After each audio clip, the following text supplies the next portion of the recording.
বড় ভাই মানে সকল দুঃখ কষ্টের সাথী। বড় ভাই হচ্ছে আমাদের একজন আশ্রয়স্থল, যার কাছে সমস্ত দুঃখ কষ্টের গল্প করে নিজের দুঃখকে হালকা করা যায়। প্রতিটা পরিবারের জন্য বড় ভাই হলো অত্যন্ত গুরুত্বপূর্ণ একজন চরিত্র।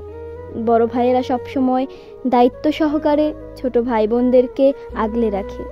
বড় ভাই হচ্ছে ছোট ভাই বোনের জন্য সুপার হিরো। বড় ভাই কখনো ছোট ভাই বোনের কষ্ট দেখতে পারে না। ছোট ভাই বোনের কষ্ট হলে যেন সেও কষ্ট পায়।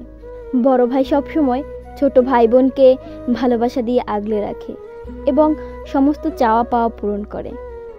যার জীবনে একজন বড় ভাই আছে, তার চেয়ে পৃথিবীতে সুখী আর কেউ নেই। যাদের বড় ভাই রয়েছে তারাই জানে বড় ভাইয়ের ভালোবাসা কী রকম। বাবার পরে সংসারে দায়িত্ব আসে ঘরের বড় ভাইদের উপর। বড় ভাই মানে সকল বাধা বিপত্তি পেরিয়ে সংসারের কষ্টের সময় শক্ত হাতে সংসারের পাশে থাকা। বড় হৃদয়ে বড় কষ্ট, তার নাম হলো বড় ভাই।